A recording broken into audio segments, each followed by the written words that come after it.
Yeah, I just got this image, of us picking rotten fruit off of a tree, and there Jesus is with a shovel, and he's digging. Yeah. And you're like, what are you doing, Jesus? And he's like, oh, I'm dealing with the problem. But we don't feel like he is. Yeah, the tree is sick. Love God, love people, love people, love people, love people. It's the AC Podcast. For the love of God, love people.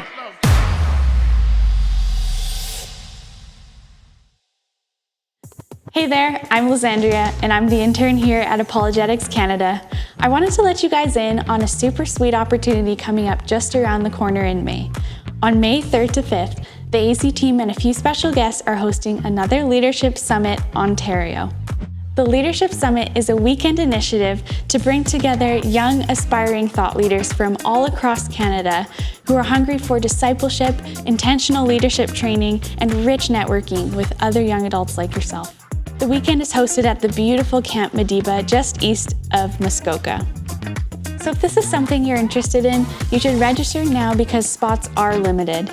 To register and to find out more, you can go on apologeticscanada.com/leadership-summit-on. I hope to see you there. Hello, everyone, and welcome to the AC Podcast. I'm here today with the full crew, otherwise known as the Quad.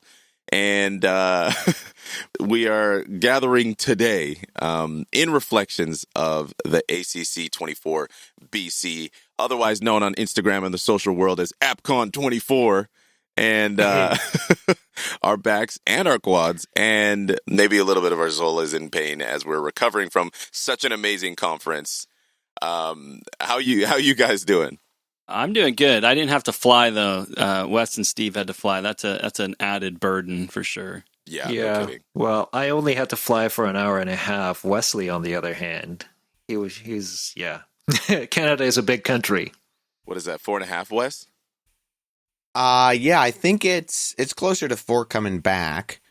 It's longer going to BC and shorter coming back by about like 20, 30 minutes. But something close to 4 hours. So just in case people weren't a part of what happened, it was more than just a weekend. Well, we had rehearsals on Wednesday, so there was that. But the event really started off on Thursday at Columbia Bible College, where we had the premiere of Can I Trust the Bible, which is a new series that we are releasing. And in fact, people can get a hold of for free. They can go to apologeticscanada.com and you'll be able to easily navigate your way there. I'm sure there's an easier URL. Bible.apologeticscanada.com. So that'll take you right there. Sign up for it. And then once we have your email, we will send you a link with all the resources. So there's 3 things people are going to get. One, they're going to get the 2-part series, but that are both 20 minutes each. So 40 minutes in total. And then you'll get the Q&A that we recorded at Columbia Bible College. So what we did is we showed the videos, and then Wes and I talked about the videos and answered some questions that we had from the series, but then also that the audience had from the series. It was a good opportunity to talk through that content and make that available for people. And then there are discussion questions that will come with that. So that's what you'll get as a part of that. And then after the Thursday night, we went into the main conference, which was Friday, Saturday. Yeah, it was quite the weekend. I remember walking out of one of the main doors when we were at Columbia just for the premiere and just kind of feeling the buzz. And it's kind of like, I think we were all sort of talking about the calm that is before the storm, because once those first doors open for any kind of pre-conference event that we do, it's like, okay, well, we've done all this planning for months and months. And I mean, these guys, Wes and Andy, have been working on this video for a year. I mean, they were in Egypt a year ago, or little under a year ago. I guess you went in the summer, just about. We're there in June. Right. So, but the work that has gone in for these guys in editing back and forth, and then you're literally at the mercy of the people. So before we moved into the conference, I'd love to just kind of hear, Andy, Wes, how it felt for you guys to kind of be at the mercy of the viewership, right? Everyone's sitting there watching it, and I don't know if you got to look around or you were looking at people's faces. How are you guys feeling on the night? Yeah, I think it's great to see it kind of released to the world. things like these are, or even the conference of the weekend, I feel like it felt like when you're planning for a wedding, you plan for the wedding and there's so much that goes into it and all this, the details and the schedules and the people involved. And then it happens. And then you're like, wait a minute, it's done. And unlike a wedding, now we're like, okay, and next year. Don't get married every year, but we do have a conference every year. We don't recommend it. That's a good point. Yeah, as soon as it's done, you're like, okay, and now we're off to the next one. But it was great to be a part of and to see all the hard work that we had put into this, making that now available to people, and to see we've been contacted by so many churches and individuals that are looking forward to using this resource. So that to me is really exciting, and we look forward to continue to create resources like this that the church can use. Yeah. And then, Andy, is this your third video resource that you've now done with AC, or have you done more? Yeah, I think this is the third. We did the Thinking series. We did the Human Project. We did Branded. No, this is fourth. Oh, this is four. Okay. Yeah. Okay. Yeah, I got to learn to count again. Yeah, so Branded, and now we have Can I Trust the Bible? And as you guys know, Troy and I are off to Malawi in May for our fifth video resource, where we'll be doing a resource on a theology of technology. I'm really, I feel privileged, that we get to create these kind of resources and make them available to the church. It's a lot. It's an honor, but it's a truckload of work. For people that don't know, Steve has been tirelessly working in at the correspondence aspect of so much of what we've been doing. So for all of you who have been fielding a million different questions and been signing up for videos, I don't know how Steve's email has the capacity, but shout outs to Steve who has been tackling all of that, because I think I would have a mental breakdown. Yeah, we got to give a shout out to Mike Winger. He he gave a shout out for the Can I Trust the Bible? And Steve just about lost his mind. Tell us about that, Steve. Yeah. So I set up the sign-up form so that whenever somebody signs up, I get a notification email. That's just kind of standard how the form is set up. You can turn the notification on and off, though. So when I just first created it, I left it on. And we got lots of sign-up, which, by the way, is a real, I think, testimony to the idea that, the Bible is still relevant today. And a lot of people want to know that the Bible is reliable and it's trustworthy. But anyway, so Mike Winger, bless his soul, blasts this thing out, and I start getting all these notification emails, hundreds of them, to the point where I'm just like, okay, I got to turn off the notification, because at this point, this is negatively affecting my quality of life. Well, and a shout out earlier than that, Honest Youth Pastor on Instagram made a post, and he's over 200,000 followers on Instagram. And so there's the first initial kind of wave, and then Mike Winger gave a shout out on Facebook and YouTube, and that kind of led the rest of the tsunami. So it's very privileged. We're very blessed to have connections and people who see the value of the work that we do and can partner with us even in those types of ways and get this stuff out, because we think it's valuable and helpful. So hopefully that will continue to grow. And also to the rest of you that are just following us on Instagram and Facebook as well. I mean, when we first put up the first trailer, that thing took off, and I was not ready for that, because then when I opened my social media, I'm getting all these notifications. I'm like, what did I post on my page? And it wasn't my page, it was AC's page that was blowing up because of the traction, of the interest, the excitement around the series. And so seeing so many people that, we even got to run into this weekend, you are all a part of this message getting out, this question being fielded of, can I trust the Bible? And so thank you to everyone who has been sharing the content and posting about it and adding your own little thoughts. And for those that were able to come to the premiere and eat way too much cake with us, we're super grateful that we didn't have to be gluttonous by ourselves. So thank you for coming. I was going to say, well, we should jump into talking about the conference. It was a great event with some great speakers there, and I thoroughly enjoyed it. Now we gotta give a shout out to Troy and Olivia for kicking off the conference with not only with awesome. worship but with a very cool spoken word that Troy and I had dreamt up like a year previous. And Troy brought into reality, and I thought it came together wonderfully. We should also say special thanks to Andrew for playing the piano, Uli for playing the violin, and Richard for playing the cello for that. It was very cool. Yeah. It was really good. I was actually telling Troy afterwards, C.S. Lewis said that beauty is not just something you want to spectate, something to watch, detach, but beauty is something that you want to enter into. That I saw that there. That was so good. I appreciate that. It was so daunting in the sense that, I mean, and if Olivia's listening or someone who knows Olivia, it's like when she was referred to us by someone that we know, and this is, I think it just speaks to the testimony of trusted relationships that AC has gotten, because when Andy and I were talking about it, originally we went back and forth, okay, Troy, we're going to write another spoken word. What would it be, what would it be like if we had someone else? And we're talking about who that person could be. And then, we both agreed, hey, this would be kind of cool if we had a female do this just for a different dynamic. And now the wheels start turning in my head automatically, because now I have to write with the mindset of working with a female, and whether it's and for those of you who may not think that that's a big deal, it really is when, as a male, I'm writing something that is supposed to have a sensitivity, but is also supposed to have attention.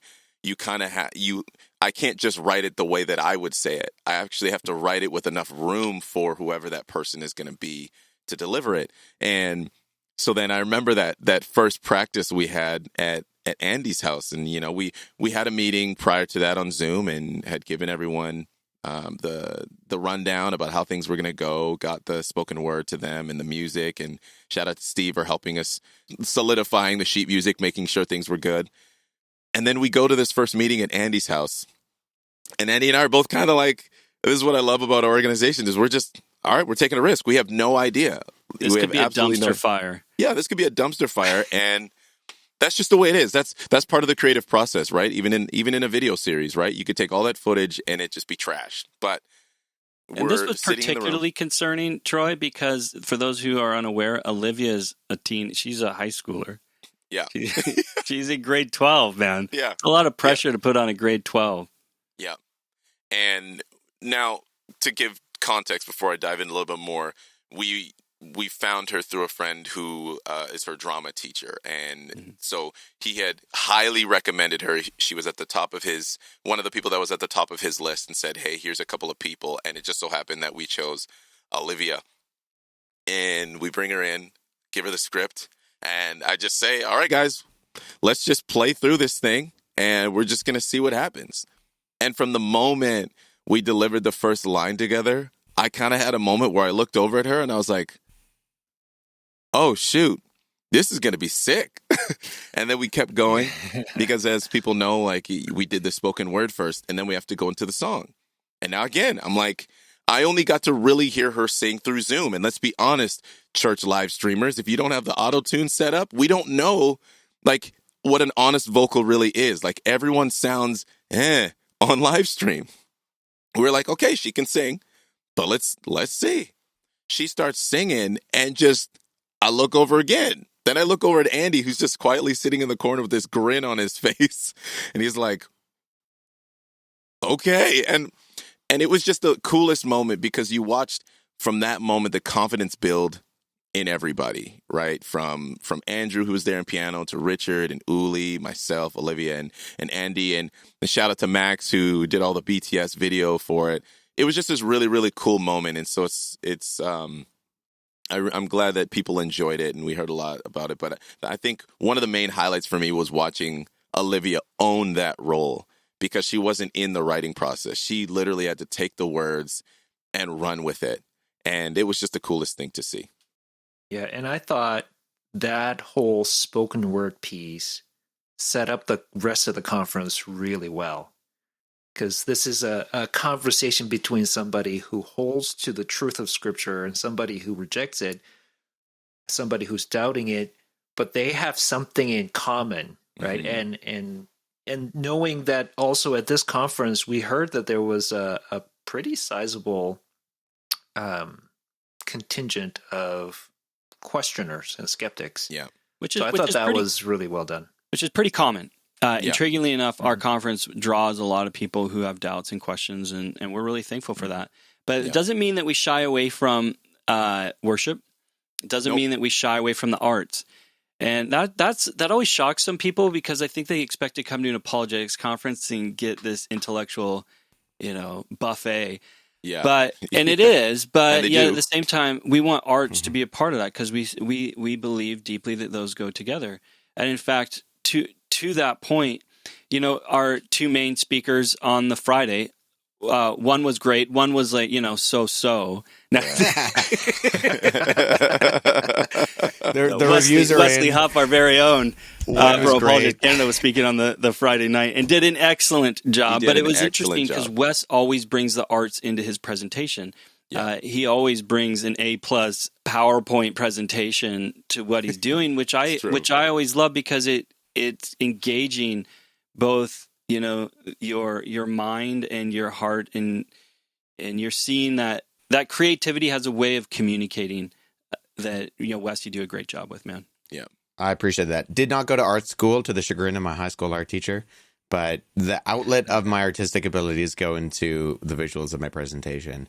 I think on that note, a lot of people are surprised, and I think I've even heard this when we do the Leadership Summit. People really, one thing they appreciate about Apologetics Canada is how well-rounded it is, given that a lot of the kind of quintessential apologetic organizations can be very one-sided. And that's not necessarily a bad thing. Sometimes you want that. Yep. You want to come in and that's, you know what you're getting, and then that expectation is met. But we've kind of tried to go out of our way with the conferences or some of our content and the Leadership Summit, other events that we do, to provide not just the intellectual defense side of it, but try to branch out a little bit more and not just be I'm trying to be careful here because I don't think it's simplistic that other apologetics organizations only do the kind of defense stuff. I think that's needed and I think that's valuable. And I think they should be doing that in many instances, but trying to provide more of a well-rounded experience for people when they come to things like the Apologetics Conference and get spoken word. Yeah. And I want to say something else to this that is, I think, deeply at the heart of who AC is. And that is that it is a part of the ethos of who we are, not to take ourselves too seriously as well. Yeah. That balances what we do. Yeah. And so you'll find at our conference, for example, people will often write in Q&A questions that are funny. So wanting to know how much, Wes can bench, for example, or one of my personal favorites is Wes legally required to wear shirts that tight? Yeah. The smallest shirt possible. Yeah. But if you guys were in the backstage with us, like when we were reading through these, like I burst out laughing when I read that. We all did. Because we don't take ourselves too seriously. We're like, we're okay that, we can poke at one another a bit, and, that's all right. Because I do find that in some organizations, they just don't know how to laugh. Yeah. They don't know how to be like, you know what, it's okay to laugh. It's, and to not take things so seriously. Yeah. And we've seen that actually throughout the conference. I think we've done a good job on that. Wes, I just want to give you props, man. Yeah. Thanks for having a sense of humor. I do want to come to his aid, though. If you are somebody that works out at all, finding clothes that fit properly is actually really difficult. Thank you, Andy. I appreciate that. Yeah. all of the incessant mocking aside, I have a really small waist and I have really broad shoulders. Yep. And if I wear the size that fits my waist, I'm looking like a triangle in that shirt. And if I find something that fits my shoulders, it's curtains. all the way down. So it's not easy. So I appreciate that. Yeah, it isn't easy. So what we're saying is, leave Wes alone, you guys. Yeah. Stop trying to bully our guy. Stop trying to bully our guy, okay? I grew up in the murder capital. I know some people. I'm just kidding. Whoa. Saskatchewan? How about that conference? Regina was the murder capital. Well, I think, though, this is a really good way of showing the kind of organization that AC is, because sometimes people think apologetics as this sort of sheer transfer of mere information. I have seen people who think of apologetics that way, where they have too dry of a view of apologetics. But the way I view it, and I will say the way we as an organization view it, it's a very personal thing, interpersonal thing. It's a personhood thing. It's a you and me thing. It's a we us thing, right? And I think I'm happy to see that really showed at this conference. I think. Mm-hmm. Yeah. Let me jump into some content, guys. On the Friday night, Wes gave a great presentation, as did Mark Francois, and that was my first time actually meeting Mark. He's a great guy. I want to recommend both content to our listeners, and in fact, you can get a hold of the audio recordings from the conference.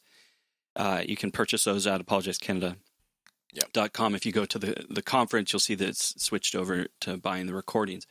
And that Friday night, Wes was talking about, is the Bible true? He did a great job talking about that. And then we had, is the Bible good? I want to jump into, is the Bible good? And just talk about that. Because I think that's a question that we hear a lot. They go hand in hand with, is the Bible true? And Mark got me thinking about some stuff. Wes, I'm never prepared for the size of your water bottle. Whenever this man just pulled a Culligan bottle out of the side of the... Hydration is an important factor. Part of me is like... Wes will never not be dehydrated. Like, that man is... Not a chance. He is hydrated. I appreciate that. Although you could never hike with that water bottle, that you wouldn't make it. No chance. No, it would pull you down the mountain. So, Mark, one of the things that he brought up, and I just want to bring it up with you guys, briefly, that I thought was an interesting point. And as he and I were driving to the airport, I was driving him back.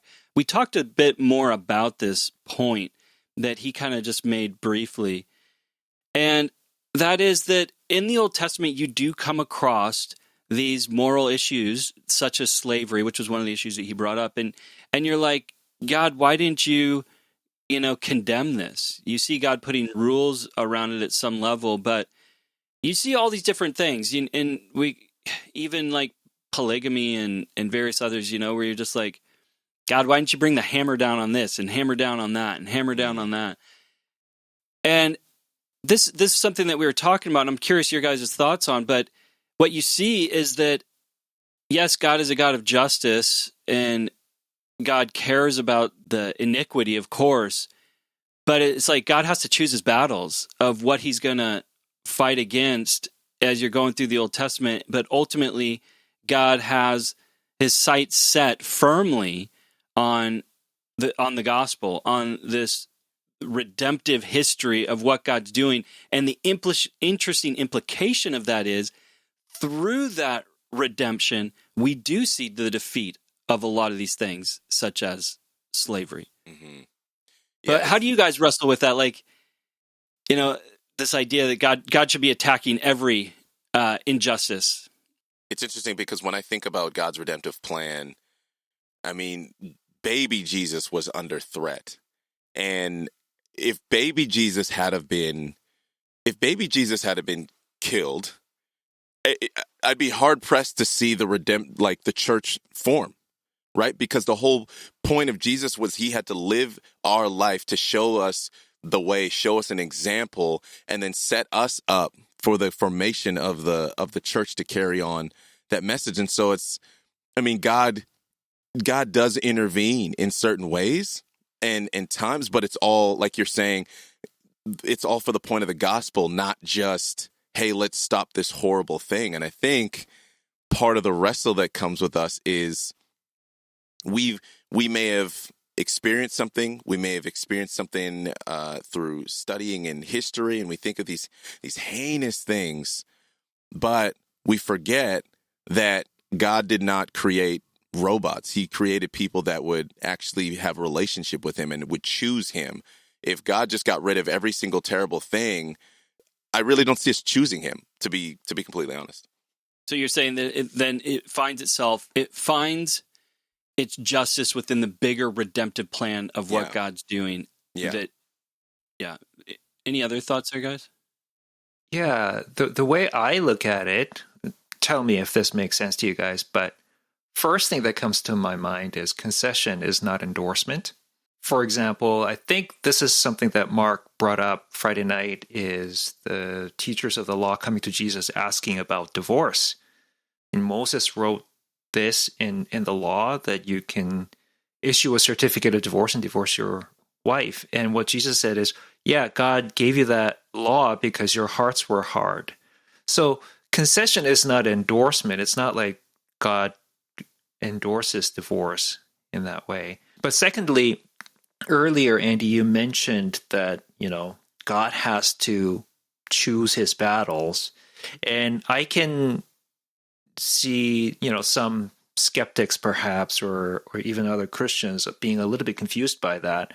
Well, doesn't that sound like God is really limited? No, not necessarily, I don't think. I think God does have to choose his battles, but not for his sake, for our sake. Yeah. Right? And we understand this as parents, I think, when we raise our kids.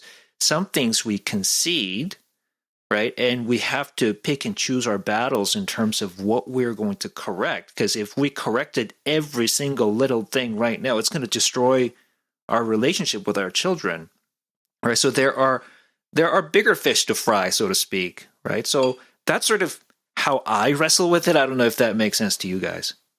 Well, and that sets up the parameters that relationship sets up the parameters to really undermine those things in general.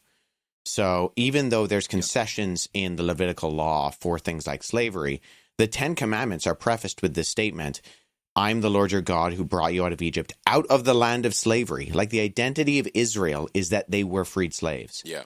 And so I think to then say that what we then read within the context of the laws surrounding slavery, to miss that Israel's identity after the Exodus was that of freed slaves, and that sets up something that's different, and then you have a whole moral framework, allows God to draw a straight line with a crooked stick.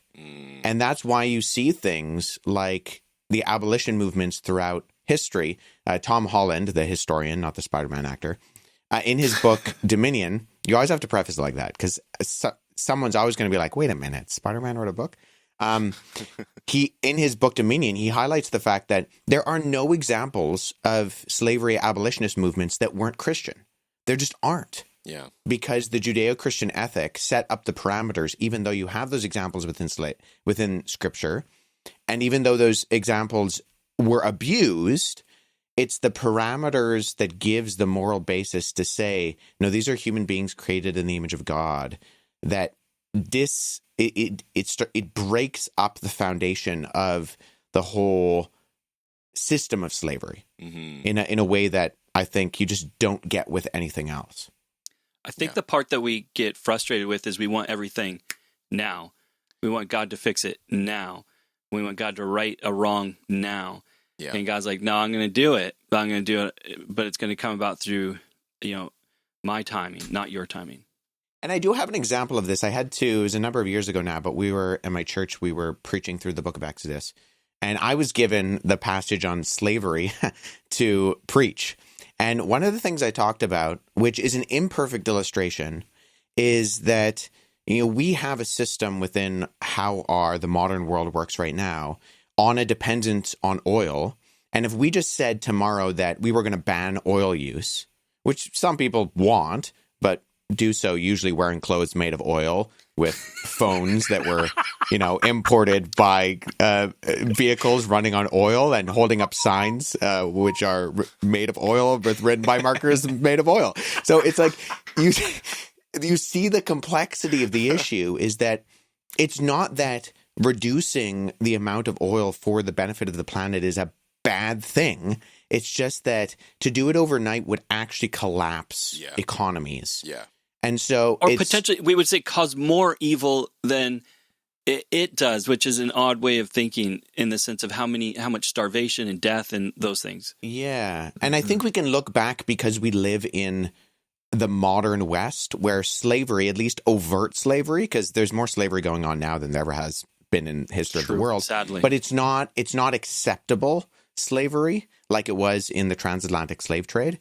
And so we can look on the past what do you mean and by say, that? well, that during the transatlantic slave trade, there was much more of a social acceptance of what was going on. It was right. Not saying it's right. We're just saying it was more socially accepted. No. Yeah, that there was like this incorrect but kind of cultural concession for it.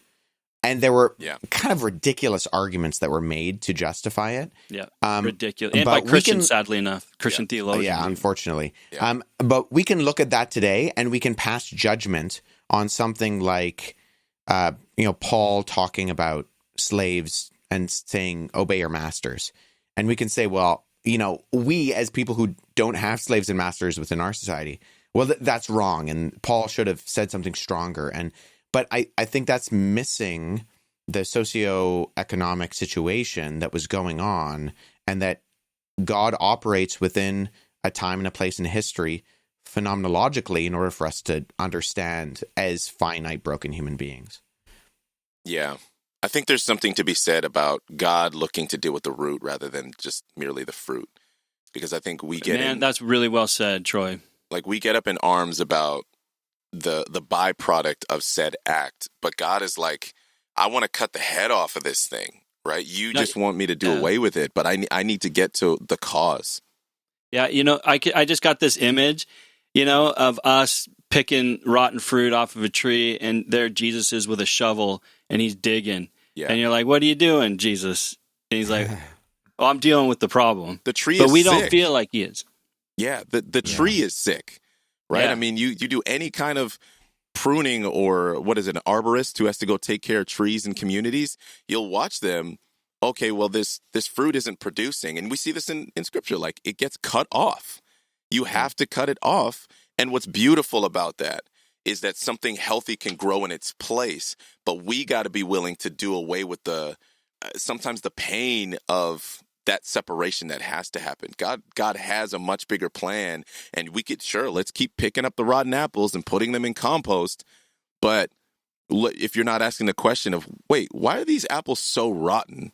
Then you're just going to continue that cycle, and you're going to continue breaking your back, frustrated that you have to do this. And then you're going to create an organization that say, hey, we should all come together and help pick up the rotten fruit because it's ruining the atmosphere. It was like, well, get rid of the tree.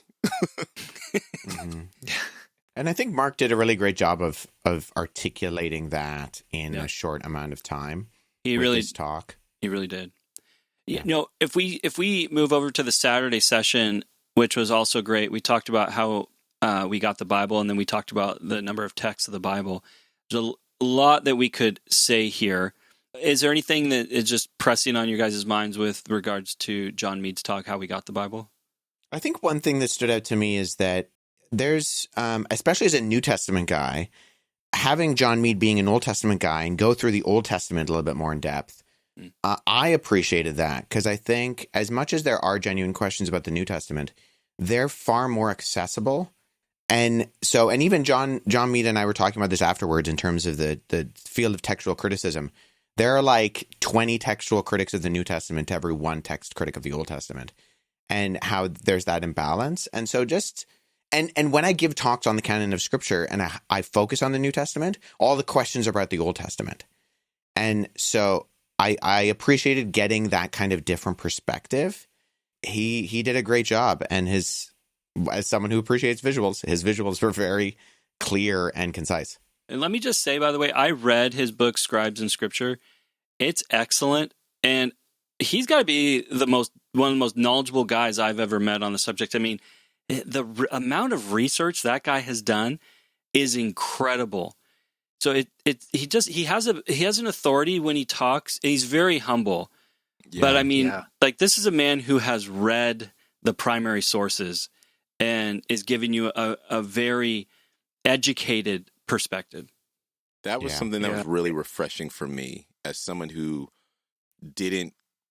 has not been in the biblical scholastic world really at all until joining AC. And even now it's more based, going to ETS and AC conferences and hearing these different authors and things just from you guys.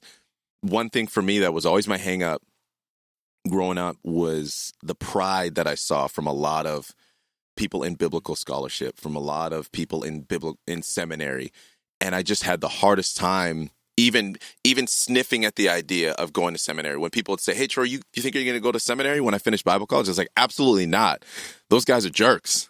And I can honestly say for me, sitting back and watching these people that are absolute, to a certain degree, beasts in their own right, very knowledgeable on the subject. And this is including like you three. It's very knowledgeable about the things you've studied. There's a humility that I, as someone who's not from that world, want to make sure is echoed and made known, because there's a lot of people like myself who didn't come from, who are not in this kind of world or had no real desire or intention, but are maybe sniffing around the idea, but they're like, okay, is there a place for me? I don't really know. But being able to just sit in the room and hearing John Meade and Mark Francois just make regular jokes and hanging out with you guys, and then seeing them go on platform and just shut the house down with words that are beyond me, I'm like, okay, this is cool. Like, genuinely. So, there are a lot of like little phrases that I pick up from Troy every now and then. Like, this is one of them, shut the house down. I'm going to have to remember that one.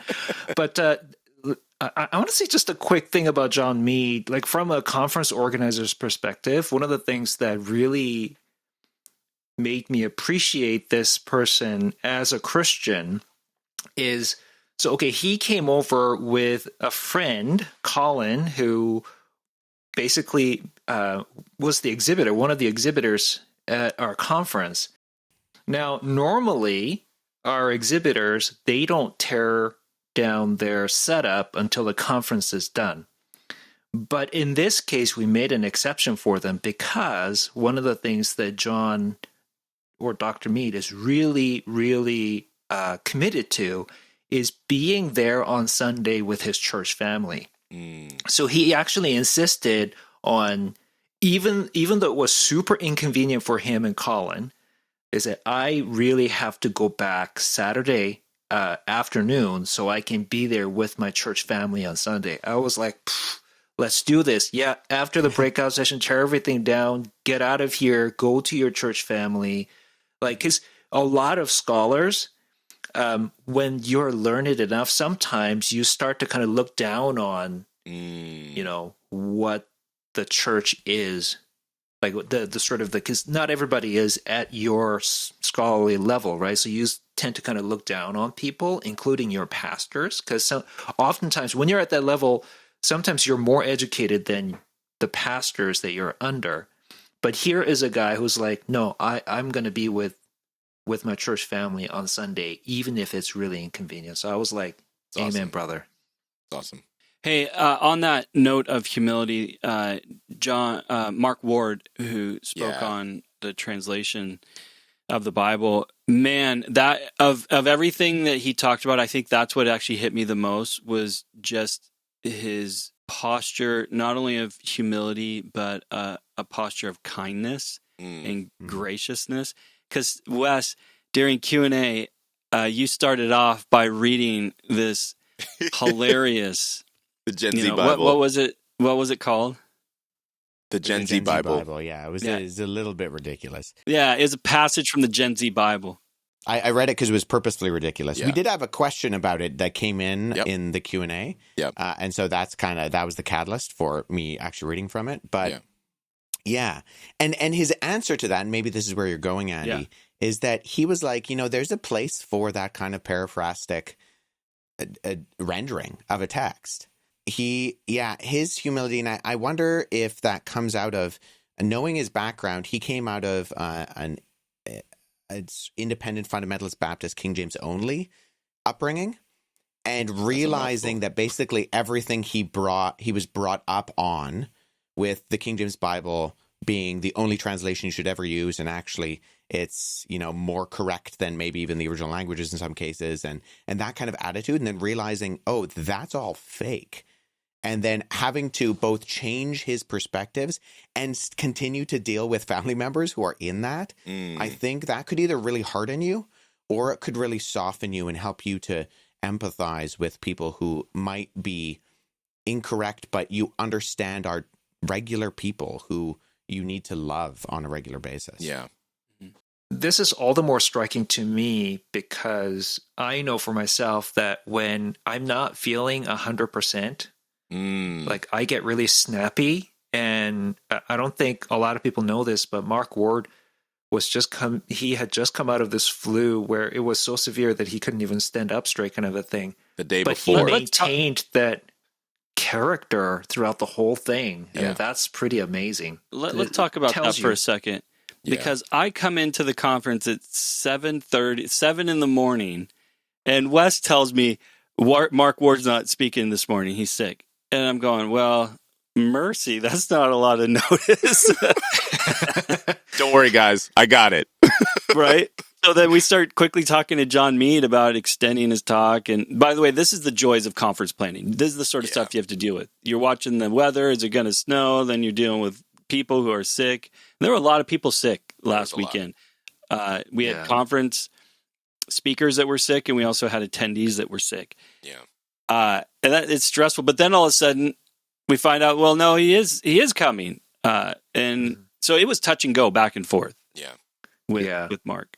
There's something to be said just on, you know, again, speaking to Mark Ward, but I think even for all of us, that when you are set in what you know you're supposed to be doing, there is such a grace from the Lord to, it's not just push through, but to truly deliver what you're supposed to deliver. It's not lost on us that Mark was under the weather. It's not lost on us that many of, like even us as a team, like we're tired. We've been going, if not physically, intellectually, you know, and emotionally trying to get ready for the conference. And then boom, it's here. And you got literally 1,000 people walking into this building. You're praying that everything, all the systems that you've put in play, all the organization is going to run smoothly. You know, I'm praying this iPad doesn't decide to glitch on me during Slido, you know, or I'm praying that when I'm going through the announcements that things run the way they're supposed to. But there is such a confidence you can have, and maybe this is for anyone who wants to do an event or looking into doing a ministerial type conference. When you are truly set in what God has called you as an organization to do, as an individual to do, there is a grace to push through. And I think a good organization is going to set you up for success. That Mark didn't have to go and jump through any external hoops, any extra hoops.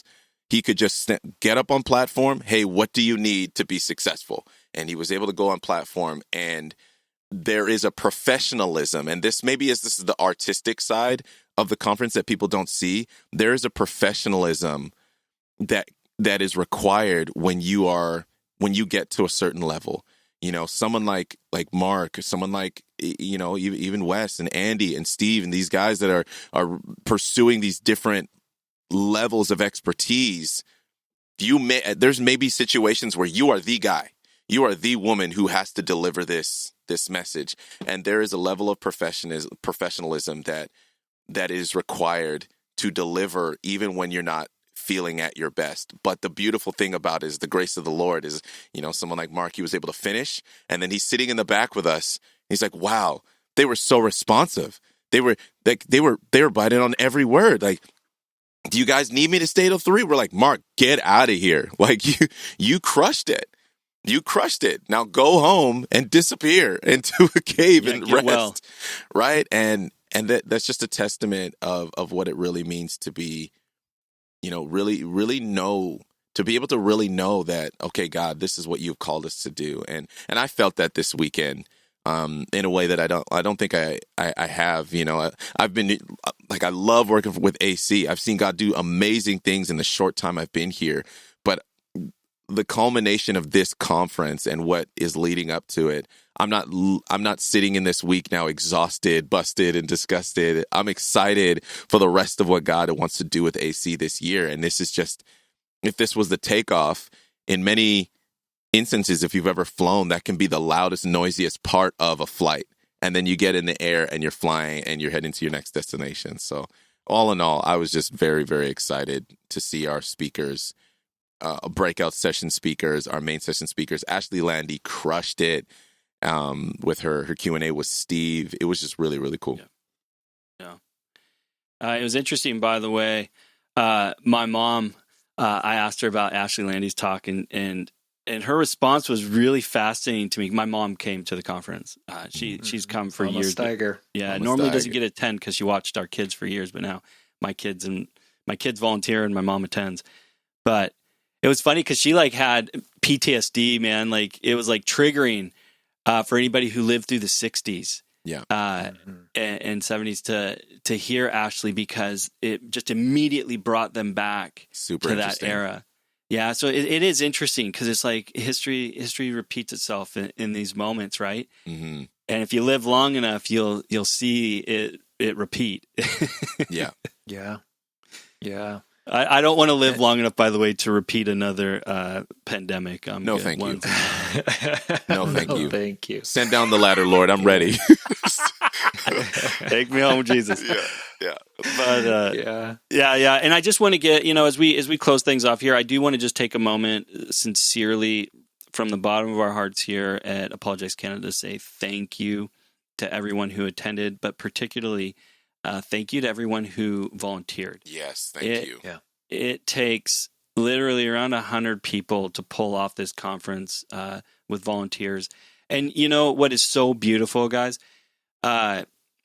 Two things that just blessed my soul at the conference. One is just being with all these volunteers that just love serving, love the Lord, love serving, love being together.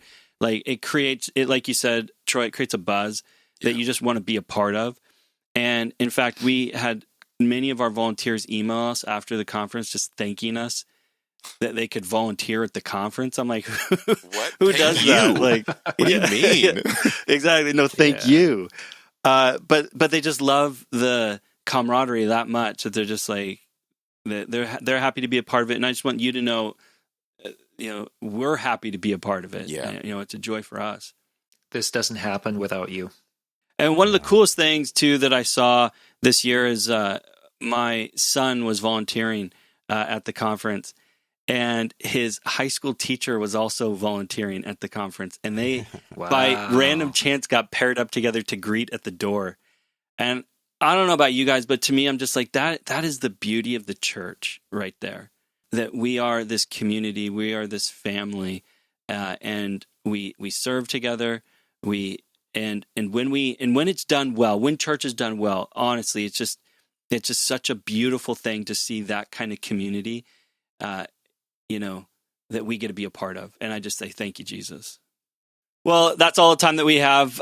Listeners, thank you for joining the Apologetics Canada podcast. This is a ministry of Apologetics Canada. On behalf of all of us at AC, a big thank you to Northview, everyone who attended the conference, and for those of you who volunteered. We look forward to next year, but until then, love God, love people. See you next time.